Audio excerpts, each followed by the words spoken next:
Seguimos en nuestro culto y vamos, hermanos, ahora a leer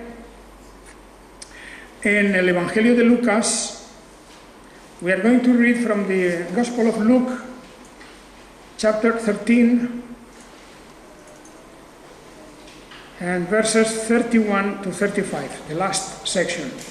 La última sección del capítulo 13 del Evangelio de Lucas. Vamos a leer Lucas 13, versículo 31 en adelante. En aquella hora se acercaron algunos de los fariseos diciéndole: «Sal y vete de aquí, porque Herodes te quiere matar». Le dijo: «Id, decid a aquella zorra: he aquí, hoy y mañana echo fuera demonios y hago sanidades, y al tercer día lo doy por terminado. Pero es necesario que camine hoy y mañana y pasado mañana, porque es imposible que un profeta muera fuera de Jerusalén. Jerusalén, Jerusalén, que matas a los profetas y apedreas a los que te son enviados. ¿Cuántas veces quise recoger a tus hijos como la gallina sus polluelos bajo sus alas y no quisisteis? He aquí vuestra casa os es dejada desierta, y os digo que no me veréis hasta que digáis: bendito el que viene en nombre del Señor». Amén. El Señor añada la bendición a su santa palabra. Y vamos pues, hermanos, a entrar en nuestro tema de hoy, siguiendo el desarrollo de este estudio del Evangelio de Lucas. Hemos llegado pues al final del capítulo 13. Como veremos también en los siguientes capítulos, muchos de los temas que hemos visto hasta ahora se van a repetir. Naturalmente, por ejemplo, al principio del capítulo 14, otra vez tenemos una escena de una curación en el día del sábado. Ese tema ya lo hemos tratado justamente en el capítulo 13, precisamente del versículo 10 en adelante, y hay varios momentos en los evangelios, en la vida de Jesús, en que algunos hechos se repiten. Los vamos a comentar, pero seguramente en esta segunda ocasión, muy de pasada, mucho más rápido, porque ya el tema ya nos es conocido, y sabemos que uno de los grandes conflictos que tiene Jesús con los judíos era su interpretación de la ley. La ley que la interpretaban normalmente conforme a la letra, de una forma muy literal, pero siempre en beneficio propio y no cuando les afectaba a ellos directamente, lo cual es una señal de cierta falsedad, porque una persona que de verdad ama la palabra de Dios, la ley de Dios, pues sabe que unas veces esa ley está a favor suyo y otras veces estará en contra, según sus actos, según su actitud. La palabra de Dios denuncia también, al mismo tiempo que nos da ánimo y nos da, diríamos, unas fuerzas para continuar en sus caminos. Pero la palabra de Dios es una palabra que es como una espada de dos filos, y eso significa que también denuncia y condena nuestra conducta. En el caso de los judíos, lo que vemos es que tomaban ellos esa ley de Dios, esa palabra, siempre en el sentido que les beneficiaba, siempre en una actitud de que la ley estaba a favor de ellos y que eran grandes cumplidores de la ley. Pero lo que vamos a ir viendo a lo largo de este Evangelio es que poco a poco la enseñanza de Jesús se va a centrar en esa denuncia de que, aunque de boca, de labios, respetaban la ley, aparentemente eran responsables ante la ley, sin embargo, en lo más profundo del corazón de ellos no había un sentido de obediencia, de respeto profundo a la ley. Eso lo hemos visto hace unos momentos en la lectura, en Romanos capítulo 2. En Romanos capítulo 2, el apóstol Pablo hace una denuncia muy intensa, muy fuerte, de la actitud, diríamos, de hipocresía que tienen los judíos en cuanto a la ley. Pues ahí, Romanos capítulo 2, 17, hemos leído desde el versículo 21, dice: tú pues que enseñas a otro, no te enseñas a ti mismo, tú que predicas que no se hurte, que no se robe, robas, etc. Tú que dices que no se adultere, adulteras, etc. Todo esto es una denuncia que, fijaos, el apóstol Pablo la está haciendo de una manera genérica, no a una persona en concreto, al pueblo. Tú que te llamas judío y te apoyas en la ley y te enorgulleces en Dios. De manera que no hay duda de la religiosidad y de la identidad de estas personas. Judío, pero no como una persona sola, sino como un pueblo. Y veis cómo la denuncia demuestra, saca a la luz el verdadero problema de la cuestión. No es que no conocieran la ley de Dios, sí la conocían.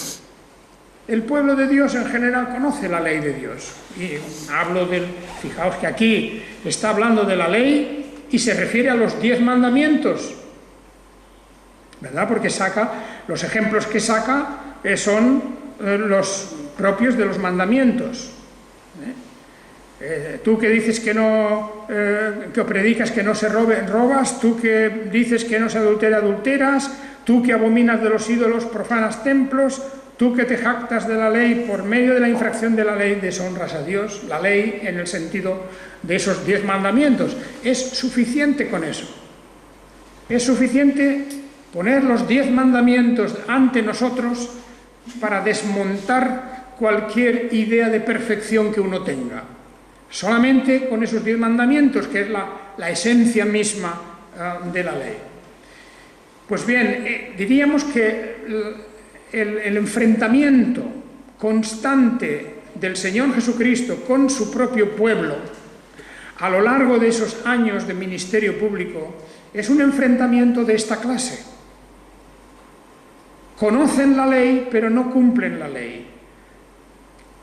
Dicen que aman la ley, pero son infractores de la ley. Pero lo hacen de una manera disimulada. No lo hacen abiertamente. No se exponen a que les señalen como infractores de la ley. Por fuera parece que están cumpliendo la ley. Y así vemos que, por ejemplo, ellos tienen mucho cuidado en denunciar cualquier actividad en el día del sábado, el día de reposo, porque al interpretar la ley de una manera tan literal y tan, diríamos, tan cercana a lo que está ahí escrito, a la letra, pues de esa manera ellos ciertamente parece que siempre, cada día, están cumpliendo. Cada día de reposo, cada sábado, ellos están cumpliendo. Pero si ocurre algo, si sucede algo en contra de sus intereses y que eso requiere y necesita una actividad, Jesús lo denunció con un ejemplo muy claro. El ejemplo era pues nada menos que si una cosa muy simple. Si uno de vosotros tiene necesidad de dar de beber a sus animales o de sacar a un animal que se ha caído en un hoyo, ¿no es lícito para vosotros? ¿No lo hacéis acaso? Eso lo habíamos visto en el capítulo 13. El Señor les respondió y les dijo: hipócritas, cada uno de vosotros no desata su buey o su asno del establo en el sábado y lo lleva a brevar. Ahí estaba esa cuestión. Y así otras muchas. Por lo tanto, el enfrentamiento continúa hasta el último momento en la vida de Jesús, esa lucha que es de qué manera, cómo nos tomamos la palabra de Dios. Si la tomamos cuando el viento va a favor, cuando apoya lo que nosotros estamos haciendo, o si nos damos cuenta de que esa palabra de Dios muchas veces denuncia. Y hemos de tener en cuenta esto porque el pueblo de Dios hoy, en este momento, ya tiene el ejemplo anterior del pueblo judío. Nosotros ya sabemos lo que pasó, ya conocemos la manera que ellos tenían de interpretar, cómo tenían un poco ese juego tramposo. Tenían dos barajas y nunca perdían, siempre las interpretaciones eran a favor de ellos. Y aquí es una cuestión muy seria, muy grave, de que no podemos jugar con la palabra de Dios. No se puede tomar esa palabra según nos convenga. Ese es uno de los grandes profetas, de los grandes problemas. Hoy, al final del capítulo 13, versículo 31, viene un poco a recoger todo esto con ese gran lamento que tenemos en el versículo 34. El versículo 34 es un momento dramático donde vemos al Señor Jesucristo lamentarse, y más que lamentarse, casi diríamos como es un grito desgarrador, por aquel pueblo. Jerusalén, Jerusalén, que matas a los profetas y apedreas a los que te son enviados.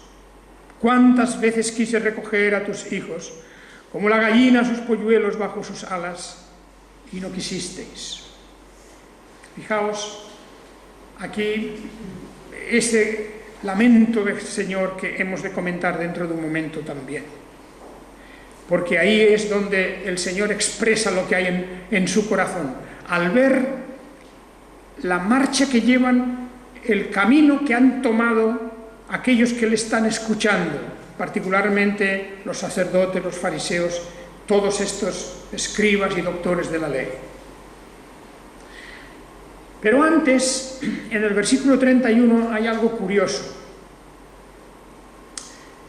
Hay algo curioso porque nos demuestra cómo ya en estos momentos hay una actitud en las autoridades para eliminar completamente la persona y la presencia de Jesús, para matarlo. En el versículo 31 dice: en aquella hora se acercaron algunos de los fariseos diciéndole: sal y vete de aquí porque Herodes te quiere matar. No debemos dudar de que le estaban diciendo algo real. Aunque no hemos todavía llegado al momento en que la confabulación contra Jesús ya se convierte en una cosa definitiva, hemos de llegar al final del Evangelio para ver cómo ya por fin buscaron la alianza de uno de sus discípulos, la de Judas, para concretar la muerte de Jesús, pero esa idea de matar a Jesús estaba ya en la mente de muchos, no solo de los religiosos, de los fariseos y de los sacerdotes, no solo de ellos. También dice aquí del propio Herodes. Herodes y toda la familia de los Herodes eran una gente inestable. Eran gentes que no eran judíos puros. Eran medio edomitas y su situación de reyes era una situación que venía del favor que los romanos le estaban haciendo. Eran reyes porque Roma los había instalado como reyes. No lo eran por derecho propio, no tenían en realidad un sustento firme en la población, no eran populares, no eran gente que era apreciada por el pueblo, pero los romanos los habían colocado allí como reyes. Y ellos sabían que su situación era muy inestable. Nos acordamos como uno de ellos, anterior a este, en el momento cuando nace Jesús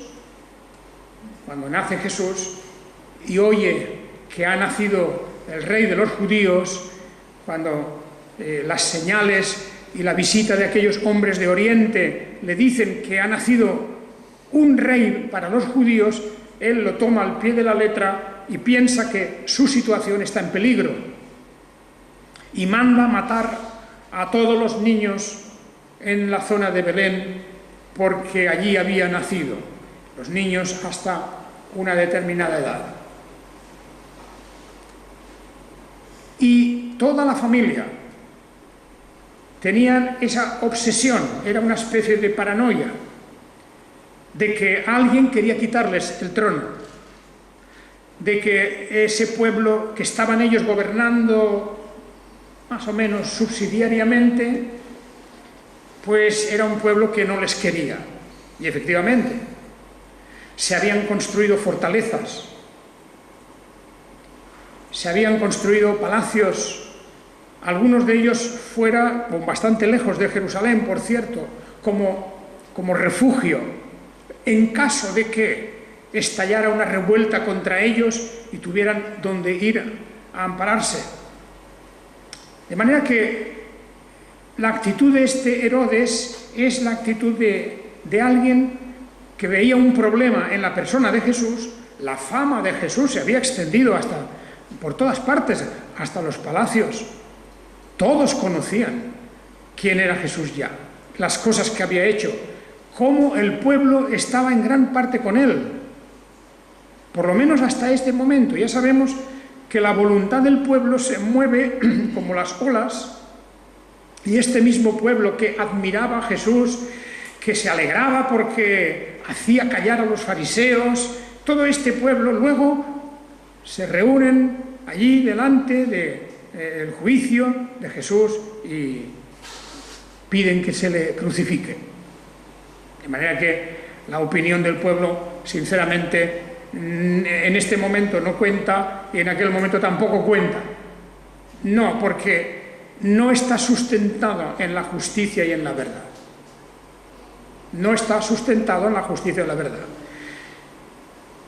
Hoy día, pues parece siempre que lo que es la mayoría y las cosas así siempre es como si tuviera la verdad y la razón, ¿no? Y eso son cosas distintas. La verdad y la razón está en la palabra de Dios y está en la justicia según el Señor establece. No lo determinan las mayorías de las personas. Al contrario, más bien hemos de decir, la historia muestra que la mayoría siempre está equivocada. Y es así porque es una mayoría de gente que no conoce la ley de Dios. Es una mayoría de gente que no respeta la ley de Dios y por lo tanto obra y actúa conforme a sus intereses. Y aquí vemos exactamente lo mismo. En el momento en que la mayoría de la gente vio que Jesús iba hacia abajo, que declinaba, que no estaba ya en lo alto, lo vieron preso, azotado, lo vieron allí humillado, la gente se apartó de él y empezaron a gritar: crucifícale, crucifícale. Y toda esta historia se empieza a gestar cuando todas estas autoridades intentan acabar con el propio Señor Jesucristo. Herodes te quiere matar. Ese es el mensaje que le llevan. Naturalmente Jesús pensaría: ¿y quién es Herodes? ¿Quién es Herodes? Herodes, cuando ya por fin fue Jesús preso, lo mandó llamar porque tenía curiosidad. Quería ver si hacía algún milagro delante de él. Jesús simplemente se negó a hablar. Se negó a hablar, no le dijo nada. Y aquí le vemos intentando ya aprehender a Jesús, matar a Jesús. Y la respuesta del Señor es, versículo 32, id, decid a aquella zorra, he aquí, hoy y mañana he hecho fuera demonios y hago sanidades y al tercer día lo doy por terminado. Pero es necesario que camine hoy y mañana y pasado mañana porque es imposible que un profeta muera fuera de Jerusalén.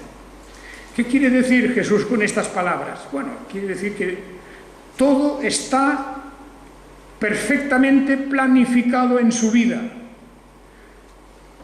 Jesús no se va a marchar de Jerusalén. Jesús estará en Jerusalén o saldrá, pero volverá, porque Él tiene que morir en Jerusalén, porque un profeta como Él ha de morir en Jerusalén. Y por lo tanto, fijaos con qué palabra despide a los mensajeros. Id, decid a aquella zorra. Los zorros, las zorras, como símbolo de la astucia. Estos hombres que estaban en los altos lugares del gobierno, que manipulaban, que engañaban, que se aprovechaban de los demás, etcétera. Todo eso, esa diríamos baja política que se llevaban entre manos, a Jesús no le impresiona, no le asusta. Es el rey puesto por los romanos. Jesús respetará hasta donde puede la autoridad de aquellos que están en eminencia, pero no puede aceptar de ninguna manera que sean justos o que sean verdaderos o que sean buenos gobernantes, nada de todo eso. Ir y decirle a aquella zorra.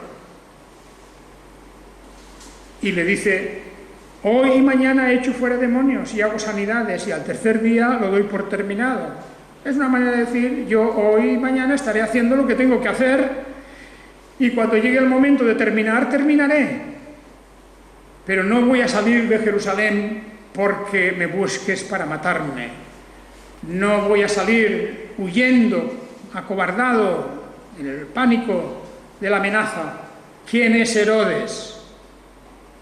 Bueno, ahí tenemos una actitud de Jesús que se repite más tarde en los propios cristianos en el primer tiempo, después de Pentecostés. Cuando estaban también allá congregados y llegan hasta ellos las amenazas de los judíos, de las autoridades, y claman al Señor, piden al Señor, Señor, escucha sus amenazas, porque Él es el Señor soberano de la tierra, del cielo, y Dios no puede consentir ni tolerar que alguien intervenga en sus planes o que intente interferir en sus planes. Por lo tanto, todo está completamente diseñado por la providencia de Dios. Y nosotros hemos de ser conscientes también de eso. Como la iglesia primitiva, los hermanos en Jerusalén, antes de la dispersión, antes de la destrucción de Jerusalén, aquellos hermanos tuvieron que soportar muchas cosas. Tuvieron que soportar privaciones, exclusión de la sociedad, fueron apartados de la sociedad de su tiempo. Incluso, claro, sabemos de la muerte de Esteban, de la muerte de Jacobo, del encarcelamiento de Pablo. Todo eso estaba ocurriendo y las amenazas sobre ellos, pero no decayeron en su fe y en su constancia. Se enfrentaron a la realidad y dijeron, estaremos firmes en nuestra confianza en Dios. Y así lo hicieron. Por lo tanto, el primer ejemplo es el propio ejemplo del Señor Jesucristo. Estábamos leyendo esta mañana en el libro del Apocalipsis y en ese estudio vemos el desastre tan enorme que viene sobre la Iglesia de Dios por la persecución y el odio satánico. Ahí tenemos esos capítulos, el capítulo 13 en particular, donde aparece el dragón, la serpiente antigua, Satanás, y aparece la bestia que sale del mar y la bestia que sale de la tierra, todos esos poderes conjuntos contra el pueblo de Dios, la persecución contra el pueblo de Dios. Bueno, pues eso ya se está gestando aquí, lo vemos aquí. Vete porque Herodes te quiere matar. No es una amenaza en vano. Antes que Herodes se le adelantaron los propios judíos, porque la confabulación de los fariseos y de los sacerdotes, de los escribas, fue la que finalmente lleva a Jesús hasta la cruz. Pero Jesús anda con paso firme. Dice el versículo 33, es necesario que camine hoy y mañana y pasado mañana, porque es imposible que un profeta muera fuera de Jerusalén. Esa es su visión y su determinación. Tengo que seguir adelante. No va a ocurrir más que lo que Dios ha prescrito y ha destinado. Es eso, es lo que Dios ha establecido y nada más. Y ahora, al hablar de Jerusalén y de la muerte suya en Jerusalén, Jesús, en el versículo 34, proclama esas palabras, da esas palabras tan sentidas, tan emocionantes por Jerusalén, que matas a los profetas y apedreas a los que te son enviados. ¿Os acordáis de la parábola del hijo que es enviado a la viña a recoger los frutos y los labradores se reúnen y dicen, mira, este es el hijo, vamos a matarlo y la viña será nuestra? Imaginaban, ¿verdad?, que con eso ya te habían solucionado la cuestión, y así lo hicieron. Pues estos estaban fraguando lo mismo, planificando lo mismo. Vamos a matarlo y se termina el problema. Esa especie de tortura mental que ellos tenían por la denuncia que Jesús estaba haciendo. No había otra causa. Se sentían amenazados. Estaban perdiendo autoridad. Herodes también pensaba que la gente que apoyaba a Jesús se podía revolver contra él. O sea que guardaban sus propios intereses, no era otra cosa. Sus intereses. Detrás de todo eso está el plan de Dios, de que Jesús tenía forzosamente que morir por la expiación del pecado, de nuestros pecados. Y este versículo 34 es emocionante, porque Jesús aquí habla en un lenguaje que va más allá de lo que él hizo durante su ministerio en la tierra. ¿Cuántas veces quise recoger a tus hijos como la gallina sus polluelos? Si nos fijamos en la vida de Jesús hasta ese momento, bueno, sí, podemos decir pues que el Señor Jesús hizo llamamientos al pueblo, combinando estas palabras con las del Evangelio de San Juan, por ejemplo. Pues Jesús muchas veces habla de venid a mí, los que estáis trabajados y cargados, yo os haré descansar. La invitación del Señor Jesús es una invitación sincera y real. Y Jesús está hablando aquí dice, ¿cuántas veces? Como la gallina que recoge a sus polluelos. Eso lo hacen también cuando hay un peligro, un halcón, un milano en el horizonte, y la gallina con su espíritu maternal recoge a sus polluelos bajo sus alas para que ninguno de esos pequeños caiga en las garras del halcón. Jesús se compara pues a eso. Ese símil cuando Jesús dice, como la gallina quiere recoger a sus polluelos. Pero, ¿cuántas veces lo había hecho eso Jesús? Algunas veces, sí, repito que había invitado, había dicho, venid a mí, etc. Pero aquí no está hablando Jesús solamente de los años pocos que llevaba en el ministerio público. No es eso solo. Jesús está hablando aquí de toda la trayectoria desde que se fundó el pueblo de Israel. Desde que en Egipto llamó a su pueblo para librarlos del poder de Egipto. Y cuando estaban en el desierto, protestaron y se quisieron escapar y quisieron volver otra vez, querían volver a Egipto. La gallina quiere recoger a sus polluelos, pero estos se le escapan, se van, no quieren. Y en la historia de Israel vemos esa situación repitiéndose continuamente. Estos que están aquí bajo su cuidado no quieren obedecer, no quieren ser protegidos. Todo el periodo en el desierto, rebeldía tras rebeldía, Datán y Abiram, todo el tiempo con la entrada en la tierra prometida, o una vez más las desobediencias, las rebeldías, luego en el periodo de los jueces, también las rebeldías contra el Señor, y así una y otra vez les tenía que rescatar y acudir en su auxilio.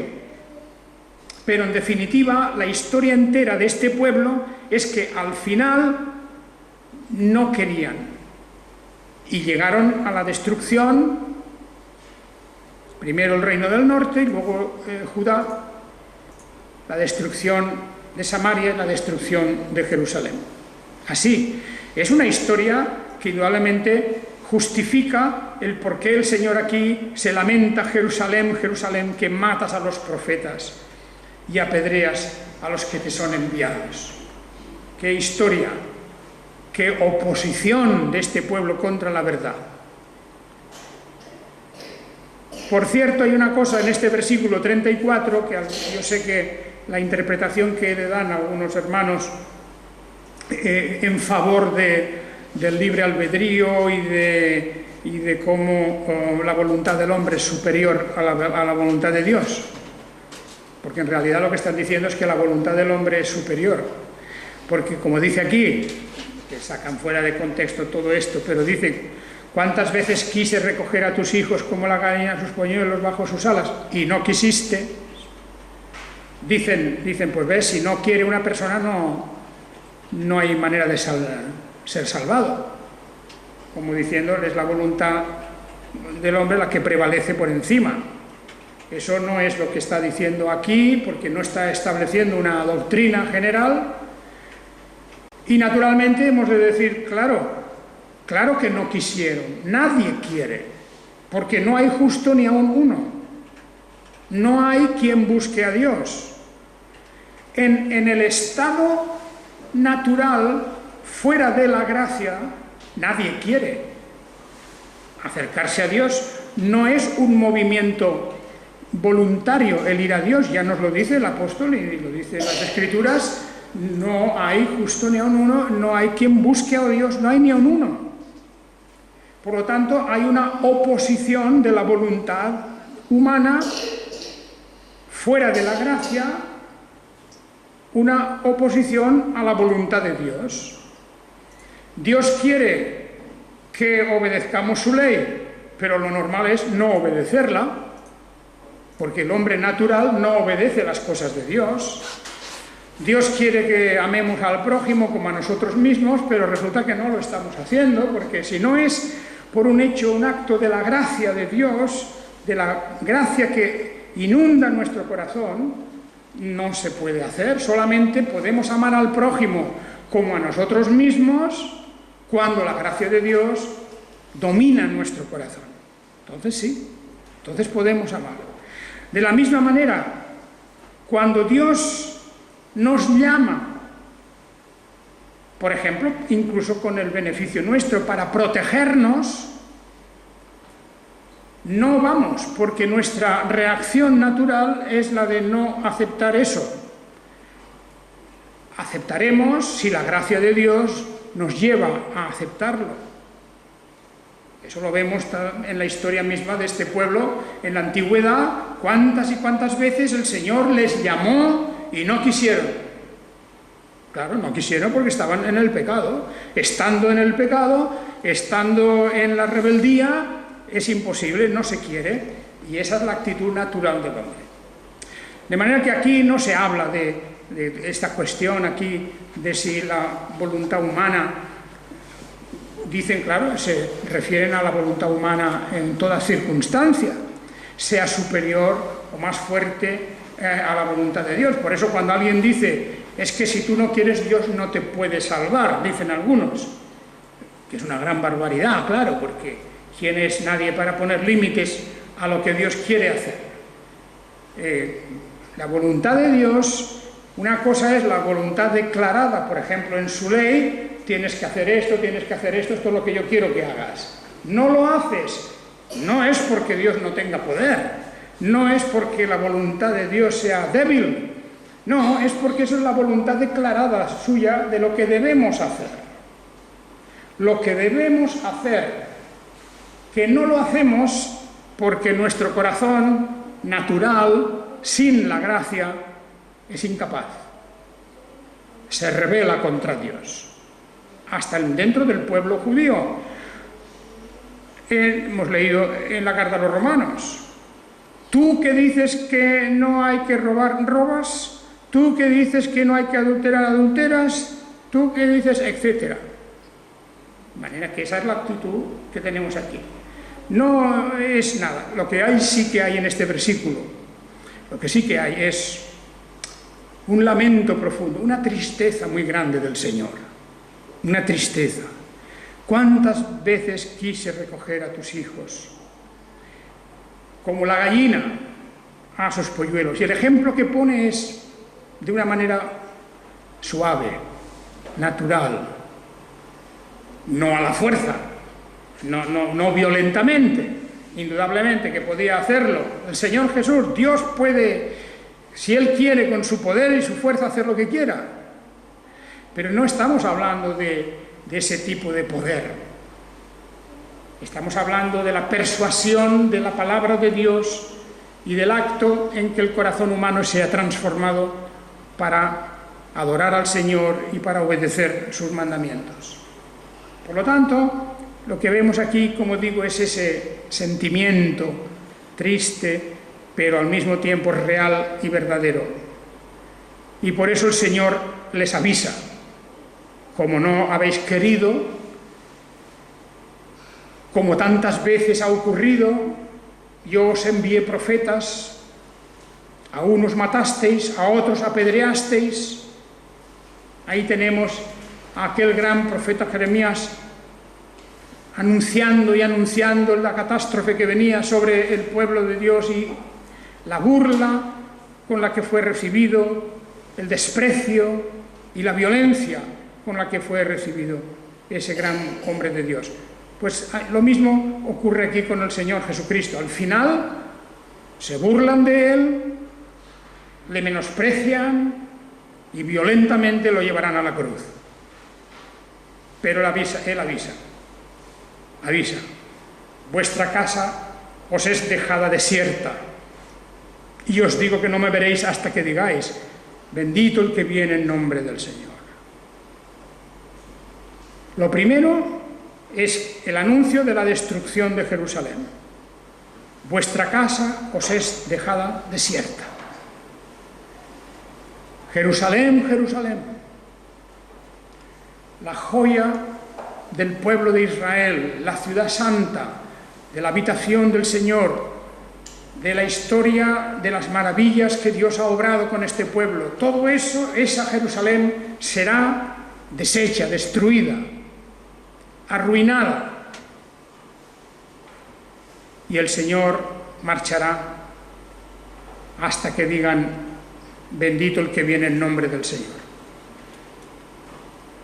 Y eso es una referencia a su segunda venida, una referencia al gran momento en que el Señor vendrá. Eso tuvo un momento casi premonitorio cuando Jesús entró en Jerusalén triunfante. ¿Os acordáis la entrada triunfal de Jerusalén cuando estaba ya a punto de ir a la cruz en aquella última Pascua?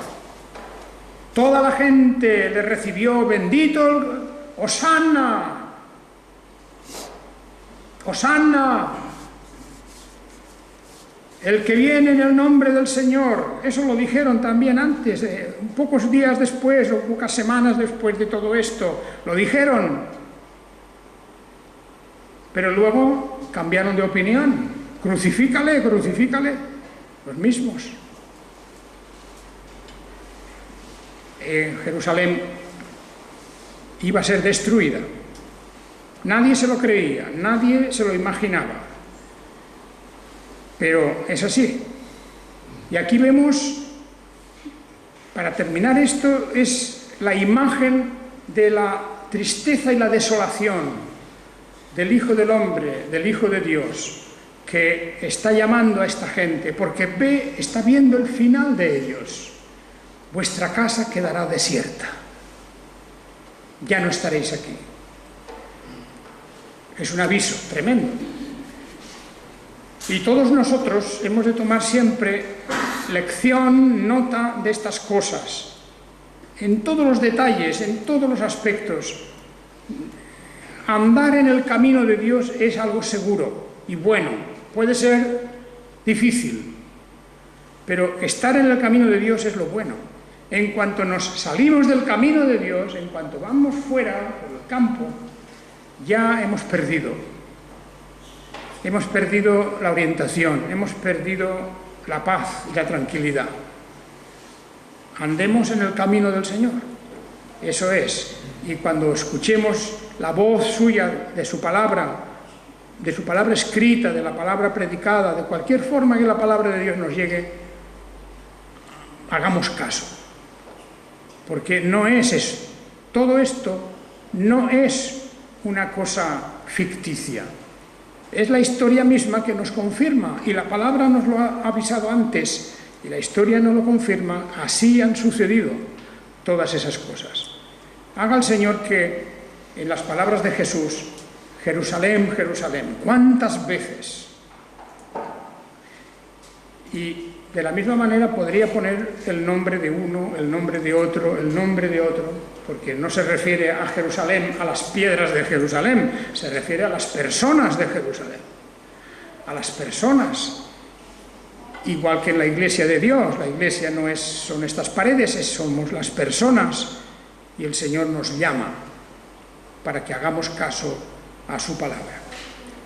Que el Señor os bendiga a todos. Amén.